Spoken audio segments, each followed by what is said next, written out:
saya Dea Atara Melan, NIM 2101020034.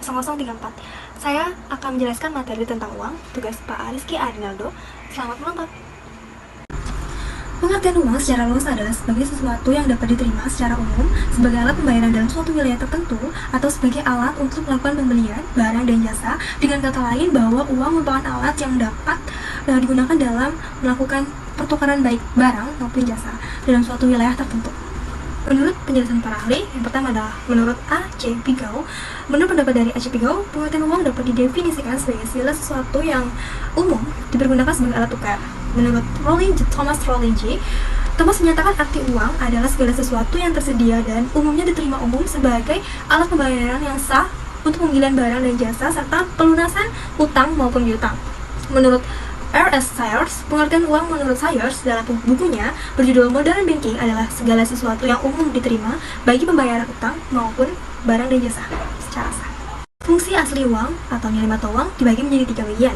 Di antaranya adalah uang sebagai alat tukar atau disebut juga dengan medium of exchange, yang dimana untuk mempermudah suatu pembayaran atau pertukaran, kondisi dimana barter sering menjadi kendala dalam suatu transaksi, maka uang menjadikan solusi alternatif untuk mempermudah penukaran baik barang maupun jasa. Untuk satuan alat hitung, nilai uang sendiri ditujukan untuk menaksir, menghitung, ataupun menilai suatu barang dan jasa, dapat dijadikan tolak ukur kekayaan milik seseorang sebagai penunjuk harga barang dan jasa. Satuan hitung untuk mempermudah transaksi laba, rugi, ataupun pinjaman seorang. Uang sebagai alat penyimpanan dalam bentuk nilai atau nominal tertentu yang biasa disebut dengan valuta. Hal tersebut dimaksudkan untuk simpanan nilai pembelian untuk masa yang akan datang. Fungsi turunan uang, selain itu juga uang memiliki fungsi turunan atau disebut dengan fungsi lainnya sebagai berikut. Yang pertama, uang sebagai alat pembayaran yang sah saat melakukan transaksi jual beli. Yang kedua, uang digunakan sebagai alat menimbun kekayaan di mana uang dapat disimpan di bank setiap bulannya.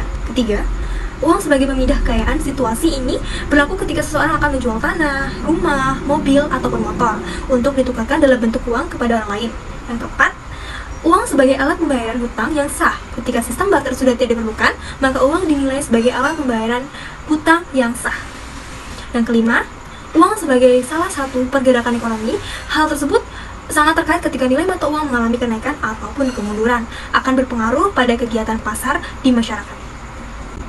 Saya akan menjelaskan jenis-jenis uang. Yang pertama, berdasarkan bahan pembuatannya. Uang logam, sesuai dengan namanya, jenis uang ini terbuat dari logam yang biasanya berupa emas atau perak, yang nilainya cenderung tinggi dan lebih stabil dibandingkan jenis logam lainnya.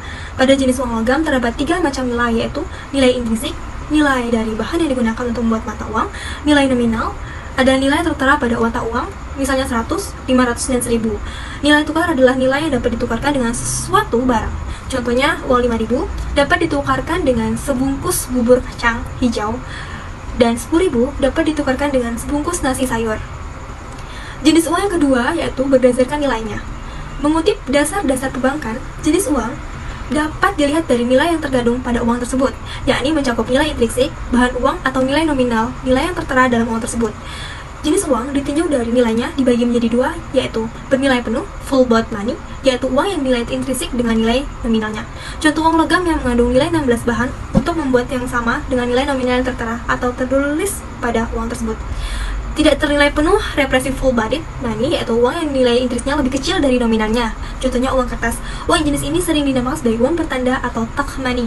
Seringkali nilai intrinsiknya jauh lebih rendah dari nilai nominalnya.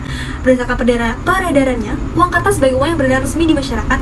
Uang kertas merupakan alat pembayaran yang sah dan wajib digunakan oleh masyarakat dalam melakukan kegiatan ekonomi sehari-hari. Uang giral, sebagaimana uang kartal, yang giral juga berada di masyarakat, hanya saja pada kalangan tertentu. Artinya, jenis uang ini tidak wajib digunakan oleh masyarakat untuk melakukan transaksi atau kegiatan ekonomi sehari-hari. Uang giral umumnya dimiliki oleh kalangan masyarakat tertentu karena berbentuk simpanan di bank yang dapat ditarik sesuai kebutuhan dengan menggunakan perintah bayar berupa cek.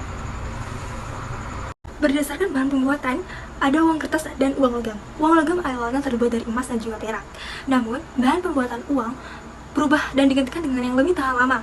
Umumnya nilai mata uang logam tidak akan besar. Uang kertas terbuat dari bahan kertas yang memiliki ketahanan yang cukup tinggi. Namun, uang kertas juga lebih tinggi jika dibandingkan dengan uang logam. Berdasarkan nilai, bernilai penuh full bodied money merupakan uang yang nilai intrinsiknya atau bahan uang sama dengan nilai nominalnya. Contoh uang logam, di mana nilai bahan untuk uang tersebut sama dengan nominalnya. tidak bernilai penuh atau representative full bodied money, merupakan uang yang nilai intrinsnya lebih kecil dari nominalnya. Contoh, uang kertas. Uang jenis ini disebut uang bertanda atau token money, yang kadang-kala nilai intrinsnya jauh lebih rendah dari nilai yang terkandung di dalamnya. Berikutnya yaitu teori inflasi dan deflasi. Deflasi ini adalah kondisi ketika harga barang naik atau jasa di suatu negara mengalami penurunan secara drastis dalam periode waktu yang relatif singkat. Inflasi adalah kecenderungan dari harga-harga untuk menarik secara terus-menerus kenaikan dari satu atau dua jenis barang saja, dan tidak bisa disebut inflasi kenaikan harga-harga secara musiman, misalnya menjelang Lebaran, Natal, dan Tahun Baru, atau terjadi sekali saja serta tidak punya pengaruh berkelanjutan di dalam kehidupan, tidak dianggap sebagai suatu penyakit ekonomi yang memerlukan penanganan khusus untuk menanggulanginya. Menjelaskan tentang contoh dari teori inflasi. Teori inflasi: semenjak kematian Ratu Elizabeth, mata uang pound sterling jatuh ke level terendahnya terhadap dolar Amerika Serikat.